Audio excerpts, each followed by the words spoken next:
ನಮಸ್ಕಾರ ವೀಕ್ಷಕರೇ, ಈಗ ತಾನೇ ಬಂದಂತ ಸುದ್ದಿ, ಇವತ್ತಿನ ಬ್ರೇಕಿಂಗ್ ನ್ಯೂಸ್, ಇವತ್ತಿನ ಗುಡ್ ನ್ಯೂಸ್ ಮತ್ತು ಇವತ್ತಿನ ನ್ಯೂ ಅಪ್ಡೇಟ್ ಏನೆಂದರೆ ರಾಜ್ಯದ ಗೃಹಲಕ್ಷ್ಮಿಯರು ಗಮನಿಸಬೇಕಾದಂತ ಮಹತ್ವದ ಮಾಹಿತಿ. ವೀಕ್ಷಕರೇ, ಗೃಹ ಜ್ಯೋತಿ ಸಮೀಕ್ಷೆಯಲ್ಲಿ ದಾಖಲೆ ನೀಡಲು ನಿರಾಕರಿಸಬಹುದು, ಆದರೆ ಫ್ರೀ ಕರೆಂಟ್ ಸಿಗೋದಿಲ್ಲ ಎಂಬ ಮಾಹಿತಿ. ಹಾಗೆಯೇ ಯಾವ ಕೆಲಸ ಮಾಡದಿದ್ದರೆ ಕರಡು ಮತದಾರರ ಪಟ್ಟಿಯಿಂದ ನಿಮ್ಮ ಹೆಸರು ಡಿಲೀಟ್ ಆಗಲಿದೆ ಎಂಬ ಎಚ್ಚರಿಕೆ.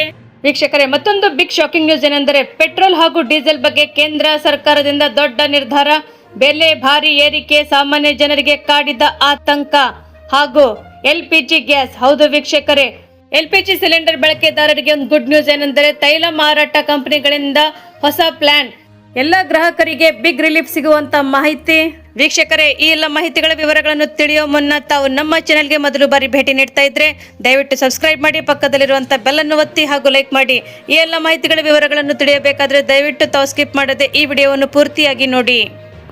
ವೀಕ್ಷಕರೇ, ರಾಜ್ಯದ ಗೃಹಲಕ್ಷ್ಮಿಯರಿಗೆ ಗಮನಿಸಬೇಕಾದಂತ ಮಹತ್ವದ ಮಾಹಿತಿ ಹೊಂದಿದೆ. ರಾಜ್ಯದ ಕಾಂಗ್ರೆಸ್ ಸರ್ಕಾರವು ಜಾರಿಗೆಗೊಳಿಸಿರುವಂತಹ ಪಂಚ ಗ್ಯಾರಂಟಿ ಯೋಜನೆಗಳಲ್ಲಿ ಗೃಹಲಕ್ಷ್ಮಿ ಯೋಜನೆ ಕೂಡ ಒಂದಾಗಿದೆ. ಮತ್ತು ಈ ಯೋಜನೆ ಅಡಿಯಲ್ಲಿ ಪ್ರತಿ ತಿಂಗಳು ಮನೆ ಯಜಮಾನಿಗೆ ಬ್ಯಾಂಕ್ ಖಾತೆಗೆ 2,000 ರೂಪಾಯಿ ಕೂಡ ಹಾಕಲಾಗುತ್ತಿದೆ. ಅದಲ್ಲದೆ ಕೆಲವು ದಿನಗಳಿಂದ ಹಿಂದಷ್ಟೇ ಫಲಾನುಭವಿಗಳು ಕಡ್ಡಾಯವಾಗಿ KYC ಅಪ್ಡೇಟ್ ಮಾಡದಿದ್ದರೆ ಹಣ ಬರುವುದಿಲ್ಲ ಎಂಬ ವದಂತಿಗಳು ಹರಡುತ್ತಿದ್ದವು. ಹಾಗಾದರೆ ಸರ್ಕಾರದ ಮಹತ್ವಾಕಾಂಕ್ಷೆಯಾದಂತಹ ಪಂಚ ಗ್ಯಾರಂಟಿಗಳಲ್ಲಿ ಒಂದಾದಂತಹ ಗೃಹಲಕ್ಷ್ಮಿ ಯೋಜನೆ ಫಲಾನುಭವಿಗಳು ಕಡ್ಡಾಯವಾಗಿ KYC ಮಾಡಿಸದಿದ್ದರೆ ಹಣ ಬರುವುದಿಲ್ಲ ಎಂಬ ಸುಳ್ಳು ಮಾಹಿತಿಗಳನ್ನು ವದಂತಿಗಳು ಕೇಳಿ ಬರ್ತಾ ಇದೆ ಎಂಬ ಕೂಡ ಮಾಹಿತಿ ಬಂದಿದೆ.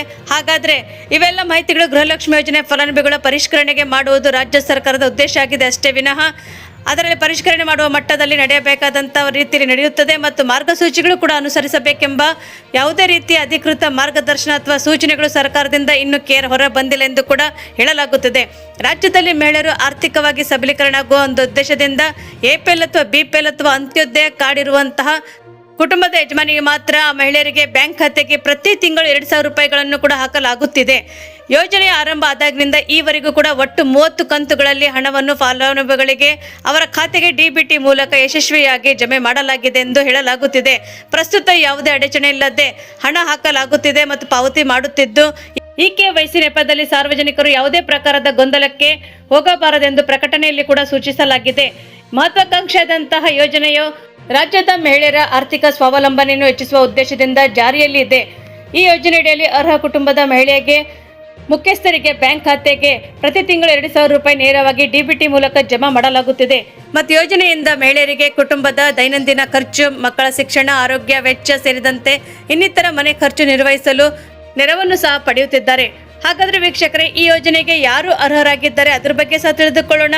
ವೀಕ್ಷಕರೇ, ಅಂತ ಮಹಿಳೆಯರು ಕರ್ನಾಟಕದ ಖಾಯಂ ನಿವಾಸಿಗಳಾಗಿರಬೇಕು, ರೇಷನ್ ಕಾರ್ಡಿನಲ್ಲಿ ಮಹಿಳೆ ಕುಟುಂಬದ ಮುಖ್ಯಸ್ಥೆ ಆಗಿರಬೇಕು ಮತ್ತು ಆಧಾರ್ ಕಾರ್ಡ್ ಸಂಖ್ಯೆ ಬ್ಯಾಂಕ್ ಖಾತೆಗೆ ಲಿಂಕ್ ಆಗಿರಬೇಕು. ಇಂಥ ಮಹಿಳೆಯರು ಮಾತ್ರ ಅರ್ಹರಾಗಿರುತ್ತಾರೆ. ಹಾಗಾದ್ರೆ ಎಂಥ ಮಹಿಳೆಯರು ಅರ್ಹರಾಗಿರುವುದಿಲ್ಲ ಅದ್ರ ಬಗ್ಗೆ ಸಹ ತಿಳಿದುಕೊಳ್ಳೋಣ. ಸರ್ಕಾರಿ ನೌಕರರು ಅವರು ಆಗಿದ್ದರೆ ಅಥವಾ ಆದಾಯ ತೆರಿಗೆ ಪಾವತಿ ಮಾಡುತ್ತಿದ್ದರೆ ಅಂತ ಮಹಿಳೆಯರು ಮಾತ್ರ ಈ ಯೋಜನೆಗೆ ಅರ್ಹರಲ್ಲ ಎಂಬ ಮಾಹಿತಿ ಬಂದಿದೆ. ಹಾಗಾದ್ರೆ ಹಣ ಜಮಾ ಆಗಿದೆ ಅಥವಾ ಇಲ್ಲ ಎಂಬ ಪರಿಶೀಲನೆ ಕೂಡ ಹೇಗೆ ಮಾಡಿಕೊಳ್ಳಬೇಕು ಅದ್ರ ಬಗ್ಗೆ ಸಹ ತಿಳಿದುಕೊಳ್ಳೋಣ. ವೀಕ್ಷಕರೇ, DBT ಕರ್ನಾಟಕ ಆ್ಯಪ್, ಸೇವಾ ಸಿಂಧು ಪೋರ್ಟಲ್ ಮತ್ತು ಬ್ಯಾಂಕ್ ಪಾಸ್ಬುಕ್ ಅಥವಾ ಸ್ಟೇಟ್ಮೆಂಟ್ ಮೂಲಕ ಮತ್ತು ಬ್ಯಾಂಕಿನಿಂದ ಬರುವಂಥ SMS ಮೂಲಕವೂ ಸಹ ಹಣ ಜಮಾ ಆಗಿದೆ ಅಥವಾ ಇಲ್ಲ ಎಂಬ ಮಾಹಿತಿ ಕೂಡ ತಿಳಿದುಕೊಳ್ಳಬಹುದಾಗಿದೆ. ವೀಕ್ಷಕರೇ, ಹಣ ಜಮಾ ಆಗದಿದ್ದರೆ ಏನು ಮಾಡಬೇಕು ಅದ್ರ ಬಗ್ಗೆ ಸಹ ತಿಳಿದುಕೊಳ್ಳೋಣ. ಬ್ಯಾಂಕ್ ಖಾತೆಗೆ ಆಧಾರ್ ಲಿಂಕ್ ಆಗಿದೆಯೇ ಎಂದು ಪರಿಶೀಲಿಸಿಕೊಳ್ಳಿ. ಅದಾದ ನಂತರ KYC ಪೂರ್ಣಗೊಂಡಿದೆ ಎಂಬ ಕೂಡ ಖಚಿತಪಡಿಸಿಕೊಳ್ಳಿ. ಮಹಿಳಾ ಮತ್ತು ಮಕ್ಕಳ ಅಭಿವೃದ್ಧಿ ಇಲಾಖೆ ಅಥವಾ ಹತ್ತಿರದ ಗ್ರಾಮ್ 1 ಅಥವಾ ಕರ್ನಾಟಕ 1 ಕೇಂದ್ರದಲ್ಲಿ ಕೂಡ ಪಾವತಿ ಸ್ಥಿತಿಯನ್ನು ಕೂಡ ನೀವು ಪರಿಶೀಲನೆ ಮಾಡಿಕೊಳ್ಳಬಹುದಾಗಿದೆ. ವೀಕ್ಷಕರೇ, ಮತ್ತೊಂದು ಮಹತ್ವದ ಮಾಹಿತಿ ಏನೆಂದರೆ ರಾಜ್ಯ ಸರ್ಕಾರದ ಗೃಹ ಜ್ಯೋತಿ ಯೋಜನೆಯ ಪರಿಶೀಲನಾ ನಮೂನೆಯಲ್ಲಿ ಆಪ್ಟ್ ಔಟ್ ಆಯ್ಕೆಯನ್ನು ಕೂಡ ಸೇರಿಸಲಾಗಿದೆ. ಹೌದು ವೀಕ್ಷಕರೇ, ಈ ಮೂಲಕ ಗ್ರಾಹಕರು ತಮ್ಮ ವೈಯಕ್ತಿಕ ದಾಖಲೆಗಳನ್ನು ಕೂಡ ನೀಡಲು ನಿರಾಕರಿಸಬಹುದು. ಆದರೆ ಈ ಆಯ್ಕೆಯನ್ನು ಬಳಸಿಕೊಂಡರೆ ಅವರಿಗೆ ಸಿಗುತ್ತಿರುವಂತಹ ಉಚಿತ ವಿದ್ಯುತ್ ಸೌಲಭ್ಯವು ತಕ್ಷಣವೇ ಸ್ಥಗಿತಗೊಳಿಸಲಾಗುತ್ತದೆ. ಹೀಗಾಗಿ ರಾಜ್ಯ ಸರ್ಕಾರದ ಉಚಿತ ವಿದ್ಯುತ್ ನೀಡುವಂತಹ ಗೃಹ ಜ್ಯೋತಿ ಯೋಜನೆಯ ಮನೆ ಪರಿಶೀಲನಾ ನಮೂನೆಯಲ್ಲಿ ಇಂಧನ ಇಲಾಖೆ ಕೂಡ ಮಹತ್ವದ ಬದಲಾವಣೆಯೊಂದನ್ನು ಕೂಡ ಮಾಡಿದೆ. ಸಮೀಕ್ಷೆಯಲ್ಲಿ ವೇಳೆಯಲ್ಲಿ ಗ್ರಾಹಕರು ತಮ್ಮ ವೈಯಕ್ತಿಕ ದಾಖಲೆಗಳನ್ನು ನೀಡಲು ನಿರಾಕರಿಸುವ ಹಕ್ಕು ನೀಡುವ ಆಪ್ಟ್ ಔಟ್ ಆಯ್ಕೆಯನ್ನು ಕೂಡ ಫಾರಂ ಭಾಗ 2ರಲ್ಲಿ ಕೂಡ ಹೊಸದಾಗಿ ಸೇರಿಸಲಾಗಿದೆ. ಗೃಹ ಜ್ಯೋತಿ ಯೋಜನೆಯ ಮನೆ ಪರಿಶೀಲನಾ ನಮೂನೆ ಕೂಡ ಭಾಗ 2ರಲ್ಲಿ ಫಲಾನುಭವಿಗಳ ತಮ್ಮ ಪ್ರಮುಖ ವೈಯಕ್ತಿಕ ವಿವರಗಳನ್ನು ನೀಡದಿರಲು ಸ್ವತಂತ್ರವಾಗಿ ನಿರ್ಧರಿಸಬಹುದು. ಇದರ ಅಡಿಯಲ್ಲಿ ಗ್ರಾಹಕರು ತಮ್ಮ ಆಧಾರ್ ಕಾರ್ಡ್, ವೋಟರ್ ID, ಪಡಿತರ ಚೀಟಿ, ರೇಷನ್ ಕಾರ್ಡ್ ಮತ್ತು ಪ್ಯಾನ್ ಕಾರ್ಡ್, ಜಾತಿ ವಿವರ, ಮೊಬೈಲ್ ಸಂಖ್ಯೆ ಅಥವಾ ವೃತ್ತಿಗೆ ಸಂಬಂಧಿಸಿದಂಥ ಮಾಹಿತಿಗಳನ್ನು ನೀಡದೆ ನಿರಾಕರಿಸುವಂಥ ಆಯ್ಕೆ ಇಲಾಖೆ ಕೂಡ ಒದಗಿಸುತ್ತಿದೆ. ಗ್ರಾಹಕರಿಗೆ ಮಾಹಿತಿ ನೀಡದಿರುವಂತಹ ಹಕ್ಕು ಕೂಡ ನೀಡಲಾಗಿದ್ದರೂ ಕೂಡ ಅದಕ್ಕೊಂದು ಕಠಿಣ ಷರತ್ತನ್ನು ಕೂಡ ವಿಧಿಸಲಾಗುತ್ತಿದೆ. ಸಮೀಕ್ಷೆಯ ವೇಳೆಯಲ್ಲಿ ಗ್ರಾಹಕರು ಈ ಮೊದಲಿನ ಹೇಳಿದಂತೆ ವಿವರಗಳನ್ನು ನೀಡಲು ನಿರಾಕರಿಸಿದರೆ ಅವರಿಗೆ ಸಿಗುತ್ತಿರುವ ಗೃಹ ಜ್ಯೋತಿ ಯೋಜನೆಯ ಉಚಿತ ವಿದ್ಯುತ್ ಸೌಲಭ್ಯವನ್ನು ತಕ್ಷಣದಿಂದಲೇ ಸ್ಥಗಿತಗೊಳಿಸಲಾಗುತ್ತದೆ ಎಂದು ಹೇಳಲಾಗುತ್ತಿದೆ ಗೆಳೆಯರೆ. ಅದಕ್ಕಾಗಿ ಮನೆ ಮನೆಗೆ ಪರಿಶೀಲನೆಗೆ ಇಂಧನ ಇಲಾಖೆಯು ಮೀಟರ್ ರೀಡರ್ಗಳನ್ನು ತಮ್ಮ ಅಧಿಕೃತ ಗುರುತಿನ ಚೀಟಿಗಳನ್ನು ಕೂಡ ಧರಿಸಿ ಹೋಗುತ್ತಿದ್ದಾರೆ. ಸಾರ್ವಜನಿಕರು ತಮ್ಮ ಆಧಾರ್ ಕಾರ್ಡ್ ಅಥವಾ ವೋಟರ್ ಐಡಿಯಿಂದ ಪ್ರಮುಖ ದಾಖಲೆಗಳನ್ನು ನೀಡಲು ತೀವ್ರ ಹಿಂಜರಿಕೆ ವ್ಯಕ್ತಪಡಿಸುತ್ತಿದ್ದರು. ಗ್ರಾಹಕರ ನಿರಾಸಕ್ತಿ ಮನಗಂಡ ಇಂಧನ ಇಲಾಖೆಯು ಕೂಡ ಅಧಿಕಾರಿಗಳು ಈ ಫಾರಂನಲ್ಲಿ ಈ ವಿಶೇಷ ಒಪ್ಪಿಗೆ ಅಥವಾ ನಿರಾಕರಣೆ ಕ್ಲಾಸ್ ಅನ್ನು ಕೂಡ ಅಳವಡಿಸಿಕೊಂಡಿದ್ದಾರೆ. ಹಾಗಾಗಿ ಈ ಮಾಹಿತಿ ನೀಡದಂತಹ ಗ್ರಾಹಕರು ಭಾಗ 2ಕ್ಕೆ ಸಹಿ ಮಾಡಬೇಕಾಗುತ್ತದೆ. ಅದರಲ್ಲಿ ನಾನು ಗೃಹ ಜ್ಯೋತಿ ಯೋಜನೆಗೆ ಸಂಬಂಧಿಸಿದ ಸಮೀಕ್ಷೆಯಲ್ಲಿ ಭಾಗವಹಿಸಲು ಇಷ್ಟಪಡುವುದಿಲ್ಲ. ನನ್ನ ಮನೆಗೆ ಒದಗಿಸಲಾದಂತಹ ವಿದ್ಯುತ್ ಸಂಪರ್ಕಕ್ಕೆ ಗೃಹ ಜ್ಯೋತಿ ಯೋಜನೆಯಡಿಯಲ್ಲಿ ಸಿಗುವ ಸೌಲಭ್ಯಗಳನ್ನು ಸ್ಥಗಿತಗೊಳಿಸಲು ನನ್ನ ಯಾವುದೇ ಅಭ್ಯಂತರವಿಲ್ಲ ಎಂಬ ಸ್ವಯಂ ಘೋಷಣೆ ಇದರಲ್ಲಿ ಇರುತ್ತದೆಂದು ಹೇಳಲಾಗುತ್ತಿದೆ. ಇದಕ್ಕೂ ಮುನ್ನ ಪರಿಶೀಲನಾ ನಮೂನೆಯು ಒಟ್ಟು 11 ಪ್ರಮುಖ ಅಂಶಗಳನ್ನು ಕೂಡ ಮತ್ತು ಫಲಾನುಭವಿಗಳು ನೀಡಿದ ಮಾಹಿತಿ ಸರಿಯಾಗಿದ್ದರೆ ಅದು ದೃಢೀಕರಣ ಭಾಗ 1ರಲ್ಲಿ ಸಹಿ ಪ್ರಕ್ರಿಯೆಯನ್ನು ಹೊಂದಿರುತ್ತದೆ. ಪ್ರಸ್ತುತ ಹೊಸ ನಿಯಮ ಬಂದಿದ್ದರೂ ಕೂಡ 11 ಅಂಶಗಳ ಫಾರಂನಲ್ಲಿ ಕೂಡ ಹಾಗೆಯೇ ಮುಂದುವರಿಯಲಿದೆ.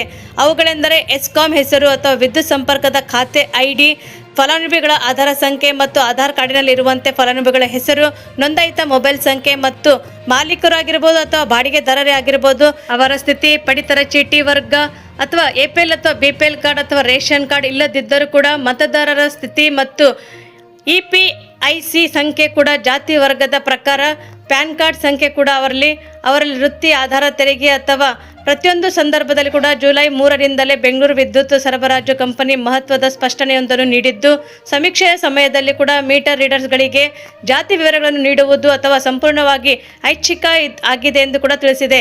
ಮತ್ತು ಈ ಹಿಂದೆ ಸೇವಾ ಸಿಂಧು ಆ್ಯಪ್ನಲ್ಲಿ ಕೂಡ ಕೇವಲ ಜಾತಿ ಇಲಾಖೆಗೆ ಸಂಬಂಧಿಸಿದಂತೆ ವಿವರಗಳಿಗೆ ಮಾತ್ರ ಮಾಹಿತಿ ನೀಡಲು ನಿರಾಕರಿಸುವ ಆಯ್ಕೆ ಕೂಡ ಲಭ್ಯವಿತ್ತು. ಆದರೆ ಈಗ ಇಂಧನ ಇಲಾಖೆ ಕೂಡ ಇಡೀ ಫಾರ್ಮ್ಗೆ ಈ ನಿಯಮಗಳನ್ನು ವಿಸ್ತರಿಸಿದೆ ಎಂದು ಹೇಳಲಾಗುತ್ತಿದೆ. ವೀಕ್ಷಕರೇ, ಮತ್ತೊಂದು ಮಹತ್ವದ ಮಾಹಿತಿ ಏನೆಂದರೆ ಬೆಂಗಳೂರು ಸೇರಿದಂತೆ ಕರ್ನಾಟಕಾದ್ಯಂತ ಮತದಾರರ ಪಟ್ಟಿ ವಿಶೇಷ ಸಮಗ್ರ ಪರಿಷ್ಕರಣೆ ಪ್ರಕ್ರಿಯೆ ಪ್ರಾರಂಭವಾಗಿದೆ. ಆದರೆ ಮತದಾರರ ಪಟ್ಟಿ ಸಮಗ್ರ ಪರಿಷ್ಕರಣೆ ಪ್ರಕ್ರಿಯೆ ಸಂದರ್ಭದಲ್ಲಿ ಗಣತಿ ನಮೂನೆ ಹಿಂದಿರುಗಿಸದಿದ್ದರೆ ಕರಡು ಮತದಾರರ ಪಟ್ಟಿಯಿಂದ ಹೆಸರು ತೆಗೆದುಹಾಕಲಾಗುವುದೆಂದು ಹೇಳಲಾಗುತ್ತಿದೆ.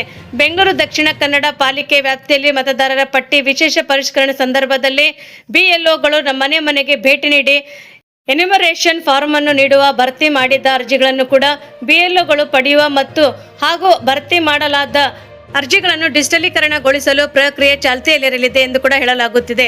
ಹಾಗಾದರೆ ವಿಶೇಷವಾಗಿ ಪರಿಷ್ಕರಣೆಯ ಅಂಗವಾಗಿ ಮತಗಟ್ಟೆ ಅಧಿಕಾರಿಗಳು ಮತದಾರರ ಮನೆ ಮನೆಗೆ ಖುದ್ದಾಗಿ ಭೇಟಿ ನೀಡಿ ಗಣತಿ ನಮೂನೆಗಳನ್ನು ನೀಡುತ್ತಿದ್ದಾರೆ. ಮತದಾರರು ಆ ಫಾರಂಗಳಲ್ಲಿ ಕೇಳಲಾಗಿರುವಂತಹ ಎಲ್ಲ ವಿವರಗಳನ್ನು ಭರ್ತಿ ಮಾಡಿ ಕಡ್ಡಾಯವಾಗಿ ಮರಳಿ BLOಗಳಿಗೆ ಮಾತ್ರ ನೀಡುವಂತೆ ತಿಳಿಸಲಾಗಿದೆ.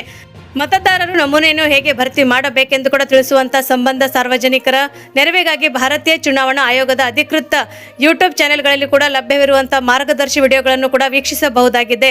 ಹಾಗಾದರೆ ಆಯೋಗದ ಚಾನೆಲ್ಗಳು ಫಾರಂ ಭರ್ತಿ ಮಾಡುವಂತಹ ಹಂತ ವಿವರಗಳ ವಿಡಿಯೋಗಳನ್ನು ಕೂಡ ಲಭ್ಯವಿರುತ್ತದೆ ಎಂದು ಕೂಡ ಮಾಹಿತಿ ನೀಡಿದ್ದಾರೆ ಎಂದು ಹೇಳಲಾಗುತ್ತಿದೆ. ಮತ್ತು ವೀಕ್ಷಕರೇ, ಮತದಾರರು ಗಣತಿ ನಮೂನೆಗಳನ್ನು ಹಿಂತಿರುಗಿಸದಿದ್ದರೆ ಮತದಾರರ ಪಟ್ಟಿಯಿಂದ ಹೆಸರು ಕೈಬಿಡಲಾಗುವುದೆಂದು ಎಚ್ಚರಿಕೆಯನ್ನು ಕೊಡಲಾಗಿದೆ. ಹಾಗಾದರೆ ಮತದಾರರ ಪಟ್ಟಿಯ ನಿಖರತೆ ಕಾಯ್ದುಕೊಳ್ಳುವ ನಿಟ್ಟಿನಲ್ಲಿ ಭಾರತೀಯ ಚುನಾವಣಾ ಆಯೋಗದ ನಿರ್ದೇಶನದಂತೆ ಕಟ್ಟುನಿಟ್ಟಾದಂತಹ ಕ್ರಮಗಳನ್ನು ಕೈಗೊಳ್ಳಲಾಗುತ್ತಿದೆ. ಒಂದು ವೇಳೆ ಮತದಾರರು BLOಗಳು ನೀಡಿದ ಗಣತಿ ನಮೂನೆಯನ್ನು ಭರ್ತಿ ಮಾಡಿ ಮರಳಿ ಸಲ್ಲಿಸದಿದ್ದರೆ ಈ ನಿರ್ದಿಷ್ಟ ಹೆಸರುಗಳನ್ನು ಮತದಾರರ ಪಟ್ಟಿಯಿಂದ ತೆಗೆದುಹಾಕಲಾಗುತ್ತದೆ. ಆದ್ದರಿಂದ ಸಾರ್ವಜನಿಕರು ಈ ಪ್ರಕ್ರಿಯೆಯನ್ನು ನಿರ್ಲಕ್ಷಿಸದೆ ಜವಾಬ್ದಾರಿಯಿಂದ ಸಹಕರಿಸಬೇಕೆಂದು ಕೂಡ ಹೇಳಲಾಗುತ್ತಿದೆ. ಮತದಾರರು SIR ಕುರಿತಂತೆ ಮತದಾರರ ಪಟ್ಟಿ ವಿವರಗಳ ಬಗ್ಗೆ ಹೆಚ್ಚಿನ ಮಾಹಿತಿಗಳು ಕೂಡ ವೆಬ್ಸೈಟ್ ಲಿಂಕ್ಗಳನ್ನು ಕೂಡ ವೀಕ್ಷಣೆ ಮಾಡಬಹುದಾಗಿದೆ ಎಂದು ಕೂಡ ಹೇಳಲಾಗುತ್ತಿದೆ. ವೀಕ್ಷಕರೇ, ಮತ್ತೊಂದು ಮಾಹಿತಿ ಏನೆಂದರೆ ರಾಜ್ಯ ಸರ್ಕಾರವು ಪೆಟ್ರೋಲ್, ಡೀಸೆಲ್ ಮತ್ತು ವಿಮಾನ ಇಂಧನ ರಫ್ತಿಗೆ ಸಂಬಂಧಿಸಿದಂತೆ ಮಹತ್ವದ ನಿರ್ಧಾರವೊಂದನ್ನು ಕೈಗೊಂಡಿದೆ. ಅಂತಾರಾಷ್ಟ್ರೀಯ ಮಾರುಕಟ್ಟೆಯಲ್ಲಿರುವಂತಹ ಕಚ್ಚಾ ತೈಲಗಳ ಬೆಲೆಗಳ ಏರಿಳಿತವನ್ನು ಕೂಡ ಗಮನದಲ್ಲಿಟ್ಟುಕೊಂಡು ವಿಂಡ್ ಫಾಲ್ ತೆರಿಗೆಯನ್ನು ಕೂಡ ಪರಿಷ್ಕರಿಸಲಾಗುತ್ತಿದೆ. ಈ ಹೊಸ ನಿಯಮಗಳು ಜುಲೈ 16ರಿಂದಲೇ ಜಾರಿಗೆ ಬಂದಿವೆ ಎಂದು ಕೂಡ ಹಣಕಾಸಿನ ಸಚಿವಾಲಯದಿಂದ ತಿಳಿಸಿದೆ ಎಂದು ಹೇಳಲಾಗುತ್ತಿದೆ. ಸದ್ಯಕ್ಕೆ ಪೆಟ್ರೋಲ್ ಮತ್ತು ಡೀಸೆಲ್ ಬೆಲೆಯಲ್ಲಿ ನೇರವಾಗಿ ಬದಲಾವಣೆ ಕಾಣದಿದ್ದರೂ ಸಹ ಸಾರಿಗೆ ವೆಚ್ಚ ಮತ್ತು ವಿಮಾನ ಪ್ರಯಾಣದ ದರಗಳಲ್ಲಿ ಮೂಲಕ ಸಾಮಾನ್ಯ ಜನರ ಜೀವನ ಮೇಲೆ ಇದು ಪರೋಕ್ಷವಾಗಿ ಪರಿಣಾಮ ಬೀರುವ ಸಾಧ್ಯತೆ ಇದೆ ಎಂದು ಕೂಡ ಹೇಳಲಾಗುತ್ತಿದೆ. ಮತ್ತು ಕೇಂದ್ರ ಸರ್ಕಾರವು ಪ್ರತಿ 15 ದಿನಗಳಿಗೊಮ್ಮೆ ಪೆಟ್ರೋಲಿಯಂ ಉತ್ಪನ್ನಗಳ ಮೇಲಿನ ತೆರಿಗೆಗಳನ್ನು ಕೂಡ ಪರಿಶೀಲಿಸುತ್ತಿದೆ. ಇತ್ತೀಚಿನ ಪರಾಮರ್ಶತೆಯ ಪ್ರಕಾರವಾಗಿ ಡೀಸೆಲ್ ಮತ್ತು ವಿಮಾನ ಇಂಧನದ ಮೇಲಿನ ರಫ್ತು ಸುಂಕವನ್ನು ಕೂಡ ಗಣನೀಯವಾಗಿ ಹೆಚ್ಚಾಗುತ್ತಿದ್ದು ಮತ್ತು ಪೆಟ್ರೋಲ್ ಮೇಲಿನ ಸುಂಕವು ಕೂಡ ಕಡಿತಗೊಳಿಸಲಾಗುತ್ತಿದೆ ಎಂದು ಹೇಳಲಾಗುತ್ತಿದೆ. ಪೆಟ್ರೋಲ್ ಮೇಲಿನ ರಫ್ತು ಸುಂಕವನ್ನು ಕೂಡ ಪ್ರತಿ ಲೀಟರ್ಗೆ 4 ರೂಪಾಯಿಯಿಂದ 2.5 ರೂಪಾಯಿಗೆ ಇಳಿಕೆಯಾಗಿದೆ.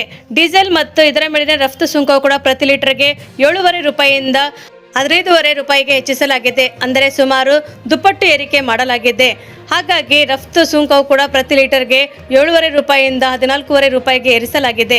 ಅಮೆರಿಕ ಮತ್ತು ಇರಾನ್ ನಡುವೆ ಹೆಚ್ಚುತ್ತಿರುವಂತಹ ಉದ್ವಿಗ್ನಕ್ಕೆ ಮತ್ತು ಗಲ್ಫ್ ದೇಶಗಳಿಂದ ಯುದ್ಧದ ಭೀತಿಯ ಒಂದು ಜಾಗತಿಕ ಕಚ್ಚಾ ತೈಲ ಬೆಲೆಗಳ ಮೇಲೆ ಪರಿಣಾಮ ಬೀರಿದೆ ಮತ್ತು ದೇಶೀಯ ಮಾರುಕಟ್ಟೆಯಲ್ಲಿ ತೈಲ ಲಭ್ಯತೆಯನ್ನು ಕೂಡ ಖಚಿತಪಡಿಸಿಕೊಳ್ಳಲು ಸರ್ಕಾರವು ಕೆಲವು ಕಟ್ಟುನಿಟ್ಟಿನ ಕ್ರಮಗಳನ್ನು ಕೈಗೊಂಡಿದೆ.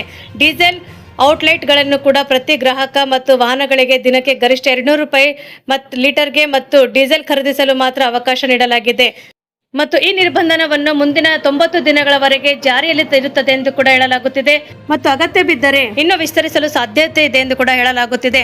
ಪಶ್ಚಿಮ ಏಷ್ಯಾದ ಸಂಘರ್ಷದಿಂದಾಗಿ ಉಂಟಾಗಿರುವಂತಹ ಹೆಚ್ಚಿನ ವೆಚ್ಚದ ಹೊರೆಯಿಂದ ಗ್ರಾಹಕರನ್ನು ರಕ್ಷಿಸಲು ಸರ್ಕಾರಿ ತೈಲ ಕಂಪನಿಗಳು ಪ್ರಯತ್ನಿಸುತ್ತಿವೆ. ಈ ಹಿನ್ನೆಲೆಯಲ್ಲಿ ದೇಶೀಯವಾಗಿ ಇಂಧನ ಬೆಲೆಗಳು ಸ್ಥಿರವಾಗಿರುವಂತೆ ನೋಡಿಕೊಳ್ಳಲು ಈ ಕ್ರಮಗಳನ್ನು ತೆಗೆದುಕೊಳ್ಳಲಾಗಿದೆ ಎಂದು ಕೂಡ ವಿಶ್ಲೇಷಿಸಲಾಗುತ್ತಿದೆ. ವೀಕ್ಷಕರೇ, ಮತ್ತೊಂದು ಮಾಹಿತಿ ಏನೆಂದರೆ ಶೀಘ್ರವಾಗಿ ವಿತರಣಾ ದೈತ್ಯ ಇನ್ಸ್ಟಾಮಾರ್ಟ್ ಗ್ರಾಹಕರಿಗೆ ಮತ್ತೊಂದು ಭರ್ಜರಿ ಸುದ್ದಿಯೊಂದನ್ನು ನೀಡಿದೆ. ಇದು ಕೇವಲ ದಿನಸಿ ಸಾಮಗ್ರಿಗಳನ್ನು ಮಾತ್ರವಲ್ಲದೆ ಇನ್ಸ್ಟಾಮಾರ್ಟ್ ಕೂಡ ಆ್ಯಪ್ ಮೂಲಕ ಕೂಡ ನೀವು LPG ಸಿಲಿಂಡರ್ಗಳು ಕೂಡ ಮನೆ ಬಾಗಿಲಿಗೆ ತರಿಸಿಕೊಳ್ಳಬಹುದಾಗಿದೆ. ಇದಕ್ಕಾಗಿ ಇನ್ಸ್ಟಾಮಾರ್ಟ್ ಸಂಸ್ಥೆಯ ಹಿಂದೂಸ್ತಾನ್ ಪೆಟ್ರೋಲಿಯಂ ಕಾರ್ಪೊರೇಷನ್ ಲಿಮಿಟೆಡ್ ಜೊತೆಗೆ ದೇಶದಲ್ಲಿ ಕೂಡ ಮೊದಲ ಬಾರಿಗೆ ವಿಶೇಷ ಸಹಭಾಗಿತ್ವವನ್ನು ಘೋಷಿಸುತ್ತಿದೆ. ಇದು ನೂತನ ಸೇವೆಯ ಸದ್ಯಕ್ಕೆ ಬೆಂಗಳೂರಿನ ಸುಬ್ರಹ್ಮಣ್ಯಪುರ ಪ್ರದೇಶಗಳಲ್ಲಿ ಕೂಡ ಪ್ರಾಯೋಗಿಕವಾಗಿ ಆರಂಭಿಸಲಾಗಿದೆ. ಈ ಯೋಜನೆಯಲ್ಲಿ ವೀಕ್ಷಕರೇ, ಗ್ರಾಹಕರು HPCL ಸಂಸ್ಥೆಯ ಹೊಸ ಆವಿಷ್ಕಾರವಾದಂತಹ 10 kg HP ನವ್ಯ ಕಂಪೋಸಿಟ್ ಸಿಲಿಂಡರ್ ಕೂಡ ಹಾಗೂ ಸಾಂಪ್ರದಾಯಿಕ 5 kg ಸಣ್ಣ ಮೆಟಲ್ ಸಿಲಿಂಡರ್ ಅನ್ನು ಕೂಡ ಆರ್ಡರ್ ಮಾಡಬಹುದಾಗಿದೆ. ಈ ಸೇವೆ ಅತ್ಯಂತ ಆಕರ್ಷಕವಾಗಿ ವಿಷಯವೆಂದರೆ ಇನ್ಸ್ಟಾಮಾರ್ಟ್ ಮೂಲಕ ಸಿಲಿಂಡರ್ ಖರೀದಿಸಲು ಗ್ರಾಹಕರಿಗೆ ಮೊದಲು ಯಾವುದೇ ಗೃಹ ಬಳಕೆ LPG ಸಂಪರ್ಕ ಇರಬೇಕಾದಂಥ ಅಗತ್ಯ ಕೂಡ ಇರುವುದಿಲ್ಲ. ಮೊದಲು ಬಾರಿಗೆ ಆರ್ಡರ್ ಮಾಡುವಂತಹ ಗ್ರಾಹಕರು ಸಿಲಿಂಡರ್ ಪಡೆಯುವಂತಹ ಮುನ್ನವೇ ಗುರುತಿನ ಚೀಟಿ ಪರಿಶೀಲನೆ ಮಾಡಿ ವಿತರಣಾ ಪ್ರಕ್ರಿಯೆಗಳನ್ನು ಕೂಡ ಪೂರ್ಣಗೊಳಿಸಬಹುದಾಗಿದೆ. ಅಂತಹ ಆರ್ಡರ್ಗಳನ್ನು ಕೂಡ ಮರುಪೂರಣ ಎಂದು ಕೂಡ ಪರಿಗಣಿಸಲಾಗಿದ್ದು ಡೆಲಿವರಿ ಸಮಯದಲ್ಲಿ ಅದನ್ನು ಖಾಲಿ ಸಿಲಿಂಡರ್ ಅನ್ನು ಕೂಡ ಹಿಂಪಡೆಯಲಾಗುತ್ತದೆ. ಮತ್ತು ಈ ಯೋಜನೆಗೆ ವಿದ್ಯಾರ್ಥಿಗಳು, ಉದ್ಯೋಗಸ್ಥರು, ಬಾಡಿಗೆ ಮನೆಯಲ್ಲಿ ವಾಸಿಸುವವರು, ಸಣ್ಣ ಕುಟುಂಬದವರು ಅಥವಾ ತಾತ್ಕಾಲಿಕವಾಗಿ ನಗರಗಳಿಗೆ ಬಂದು ನೆಲೆಸುವಂತಹ ಜನರಿಗೆ ಈ ಸೇವೆ ಹೆಚ್ಚು ವರದಾನವಾಗಲಿದೆ ಎಂದು ಕೂಡ ಹೇಳಲಾಗುತ್ತಿದೆ. HPCL ಪರಿಚಯಿಸಿರುವಂತಹ ಹೊಸ HP ನವ್ಯ 10 kg ಕಂಪೋಸಿಟ್ ಸಿಲಿಂಡರ್ ಕೂಡ ಹಗುರವಾಗಿದ್ದು ವಿನ್ಯಾಸದಿಂದಾಗಿ ಗ್ರಾಹಕರು ಸಿಲಿಂಡರ್ನಲ್ಲಿ ಇನ್ನು ಎಷ್ಟು ಗ್ಯಾಸ್ ಬಾಕಿ ಉಳಿದಿದೆ ಎಂಬುದು ಕೂಡ ಕಣ್ಣಾರೆ ನೋಡಿ ತಿಳಿದುಕೊಳ್ಳಬಹುದಾಗಿದೆ. ಮತ್ತು ಇನ್ಸ್ಟಾಮಾರ್ಟ್ ಮೂಲಕವೂ ಬುಕ್ ಮಾಡಲಾಗುವಂಥ ಎಲ್ಲ ಸಿಲಿಂಡರ್ಗಳನ್ನು ಕೂಡ HPCLನ ಅಧಿಕೃತ ವಿತರಕರ ಜಾಲದ ಮೂಲಕವೇ ಪೂರೈಸಲಾಗುತ್ತದೆ. ಸುರಕ್ಷತಾ ನಿಯಮಗಳ ಅಡಿಯಲ್ಲಿ ತರಬೇತಿ ಪಡೆದಂತ ಸಿಬ್ಬಂದಿಯೇ ಗ್ರಾಹಕರ ಮನೆ ಬಾಗಿಲಿಗೆ ವಿತರಣೆ ಮಾಡಲಿದ್ದಾರೆ. ಸದ್ಯಕ್ಕೆ ಬೆಂಗಳೂರಿನಲ್ಲಿ ಮಾತ್ರ ಆರಂಭವಾಗಿರುವಂತಹ ಈ ಸೇವೆಯನ್ನು ಕೂಡ ಮುಂದಿನ ದಿನಗಳಲ್ಲಿ ಇತರ ನಗರಗಳಿಗೆ ವಿಸ್ತರಿಸುವಂತ ಬಗ್ಗೆ ಕಂಪನಿಗಳು ಇನ್ನೂ ಯಾವುದೇ ಪ್ರಕಾರದ ಅಧಿಕೃತ ನಿರ್ಧಾರ ಪ್ರಕಟಿಸಿಲ್ಲ ಎಂದು ಕೂಡ ಹೇಳಲಾಗುತ್ತಿದೆ. ವೀಕ್ಷಕರೇ, ನಮ್ಮ ಈ ವಿಡಿಯೋವು ತಾವು ಮೊದಲು ಬಾರಿಗೆ ನೋಡುತ್ತಿದ್ದರೆ ದಯವಿಟ್ಟು ಸಬ್ಸ್ಕ್ರೈಬ್ ಮಾಡಿ, ಪಕ್ಕದಲ್ಲಿರುವಂಥ ಬೆಲ್ಲನ್ನು ಒತ್ತಿ ಹಾಗೂ ಲೈಕ್ ಮಾಡಿ. ನಿಮ್ಮ ಸಲಹೆ ಸೂಚನೆಗಳನ್ನು ನಮಗೆ ಕಮೆಂಟ್ ಬಾಕ್ಸಲ್ಲಿ ತಿಳಿಸಿ ಮತ್ತು ತಪ್ಪದೇ ನಿಮ್ಮೂರನ್ನು ಕೂಡ ಮೆನ್ಷನ್ ಮಾಡಿ, ಯಾಕೆಂದರೆ ಮುಂದಿನ ಅಪ್ಡೇಟ್ಗಳಿಗೆ ನಮಗೆ ಅನುಕೂಲವಾಗುತ್ತದೆ. ಮತ್ತು ನಮ್ಮ ಈ ವಿಡಿಯೋವು ತಾವು ಪೂರ್ತಿಯಾಗಿ ನೋಡಿದ್ದಕ್ಕೆ ತಮಗೆ ಧನ್ಯವಾದಗಳು.